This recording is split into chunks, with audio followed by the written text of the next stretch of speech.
NowPolling.ca is a platform where you can add your political opinion or initiative so we can collectively identify and measure our priorities.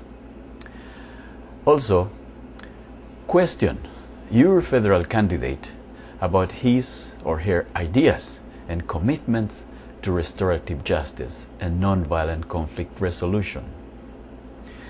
Do this before you give away your decision-making power on elections day. I see that the two sides, I think that the offenders need some restorative justice to themselves as much as the victims. So focusing only on one side, to me, leaves a vacuum on the other side. It's not that we don't, it's not that what offenders' needs are not considered or relevant. The offender is also an important part of the process.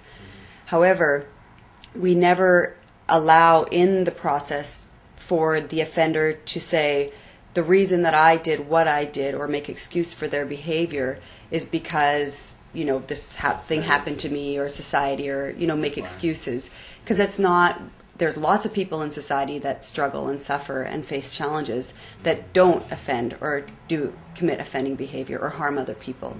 So what we focus on is, we do focus on the underlying reasons for the offense and what the offender needs to ensure that they won't reoffend. However, we don't allow that to be excuses for their behavior. Because if you can imagine a victim who's just been severely harmed by something, the last thing they want to walk into is a bunch of excuses. So what we're really looking to create is a genuine experience of accountability, because accountability empowers. And not only empowers the victims, it also empowers the offender. If they can say, I'm the reason why I did what I did, that means I can change what's underneath that for me. I can change it because I own it. What do you say to those cynics that think that criminals should pay for the crime, and that your group is trying to let them off lightly without really paying for their crime? It's one of, I think, the biggest concerns that the public has about restorative justice is the fear that the public or victims will be manipulated by offenders, and that offenders will not be held accountable for what they've done. And I think that's a really valid concern for a couple of reasons. One, I think one of my sort of personal fears about restorative justice is that just as our criminal justice system has become fully offender focused, where victims really have no say and are not consulted and or sort of at times run over in the process, I also have a concern that restorative justice might go in that direction as well, just because the cultural framework is there. So from our perspective and the way we do our work, which I think is similar to most restorative justice programs, is that it's victim-centered. So the only way a restorative justice process would ever take place is if the victims consented to the process and believed that it was the way to get their needs met to the greatest extent possible. So that's number one. And then from there is determining whether or not the offender is willing to actively engage in a meaningful way with the people that they've affected. If either of those two things are not in place, then restorative justice is not appropriate.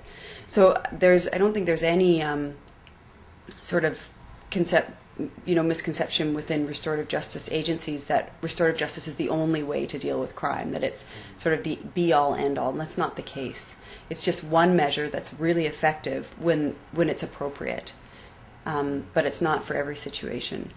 And then the thing about restorative justice being soft on crime, that's a real myth, because facing and encountering the people who you've directly affected through your actions is a very difficult thing to do. And we've worked with offenders in the past who have refused to participate in restorative justice because they were so ashamed and so nervous about actually being accountable. In the court system, you don't really actually have to be accountable directly to the people who you've affected. You can just sort of show up, and you don't really have to do much. Lawyer speaks on your behalf. You just sort of have to sit there. So, and the agreements that come out of restorative justice processes are not lenient. My experience is they actually tend to be more arduous than what you would get in court. You mean longer jail terms? We don't do jail terms. Yeah, I think it's a different type of sentence. It's not a punitive sentence in the sense that the goal is to inflict some sort of suffering or harm on the offender. Yeah, it's a different type of outcome than what would come through the court system. So the goal is to meet the needs directly of the victim, the community, and address the underlying reasons that the offense occurred. It's not to enact a punishment on the offender. That's not the goal, because in our philosophy, we don't believe that punishment is an effective way to deal with offending behavior. It's not going to get the same outcomes as would being accountable and addressing the underlying reasons for the offense. But the criminals would have some less punishment otherwise. Well, it's not that. So what we do isn't called punishment. It's not that they don't. It's not that they end up with an easier outcome. It's just a different outcome.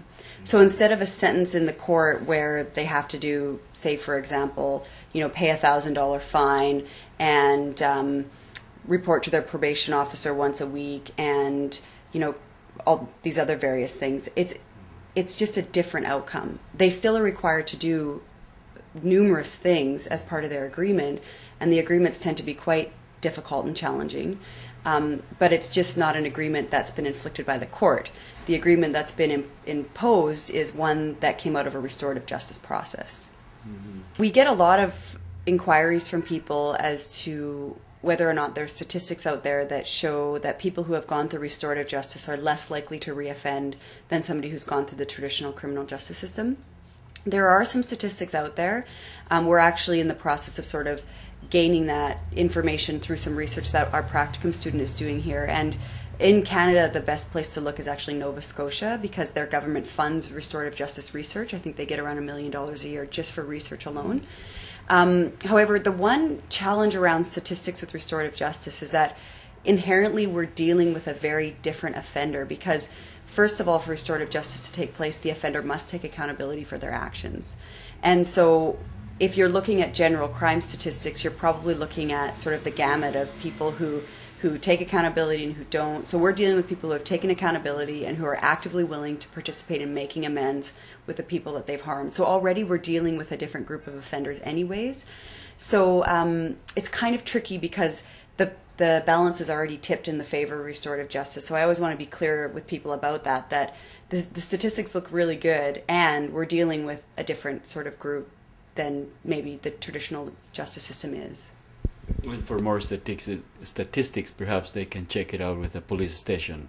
Yeah, so that information isn't available to us because it's private and confidential, in particular as it relates to youth. So really it needs to be the criminal justice system that needs to do that research, because we just don't have access to that information. And you don't have the money to develop that study. We don't have the time or the money to do it anyways. So the Department of Peace is a group of social activists that have been working to legislate an initiative about developing a Department of Peace. Within that, there is the Restorative Justice studies, or advocating for more training in schools, high schools and universities to develop peace culture. Do you know about it? Are you involved with it somehow? Well, I'm specifically not involved with it, but actually the two of the people who founded this organization, Saul Arbess and Penny Joy, are both highly involved in that movement. So, I mean, I think anything that shifts our culture away from punishment and towards restoration is going to be a positive shift, not only for our communities but also for restorative justice generally. So I think the Department of Peace is a fantastic movement, and I think that it will hugely support restorative justice initiatives around the world. So it's a very exciting movement. That topic is also on nowpolin.ca. If you have a chance, sure. take a look at I think it's under federal polls, and it's under War and Peace. Mm-hmm. And if you go to War and Peace, then you find the Department of Peace initiative. Okay. So you will go and look at it? Yeah, of course. All absolutely. Right. Thank you very much. Yeah, thank you. So right now you're working in how many cases? Oh, that we have open right now, I would say probably about 15. So you have about 15 cases that the courts or the police have given to you to follow up, and you are busy working it, and you would like to have more funding from the government for more staff and space and whatever you need. Mm-hmm. Good. Is there anything else you want to say to the viewers of Pacific.ca? I think just whether if you're here in Victoria, get in contact with us if you want to know more about restorative justice. Is there a website? There is www.vrjs, so that's Victoria Restorative Justice Society.org. And if you're not in Victoria, connect with your local restorative justice program and just find out what's going on in your community. It's a really interesting, amazing movement. It's grassroots and community-based, and really it's community saying, we want our crime back. You know, we want it back. It belongs to us. We're the people who decide what happens and what needs to be done about these situations because we're the ones that are affected. We don't want the courts or lawyers or judges to make those decisions for us. It belongs to us. We want to solve those issues, Yeah. you would say. Because it's through our adversity and our challenges that we develop our strength and our capacity. And when we always give that away to other people, we don't really grow and learn as a community. The power of growth and development is within relationships. And that's what needs to be focused on. When harm's been done, we need to focus on the relationships because it's relationships that have been affected.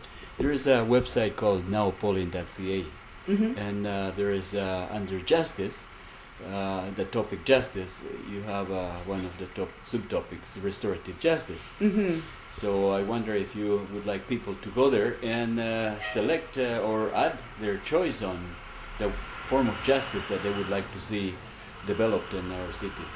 Yeah, that would be really interesting. I haven't been to the website, so I don't know what it looks like, but so I can't say much about that. But I think that that would be a strong way for the community to let decision makers know what they are actually looking for, because I don't think people are really being consulted. Now, it's not to say that restorative justice is for everybody in every situation, but it's certainly an alternative that those who have been affected by crime and harm should be given that option of that alternative if it fits their needs better than some of the other alternatives out there for them. So you will go to nowpolin.ca and check it out? Yeah, sure. Yeah. Well, thank you very much. You're welcome. Now is your turn to agree or disagree with Gillian Lindquist. And if you think that the government's plans to spend billions of dollars on new jails and mega penitentiaries should be changed and to invest on education and training for a more civilized ways of non-violent conflict resolution, add your initiative on nowpolin.ca so it can be counted. Direct democracy will continue to be a utopia until you start participating in the making of our legislation.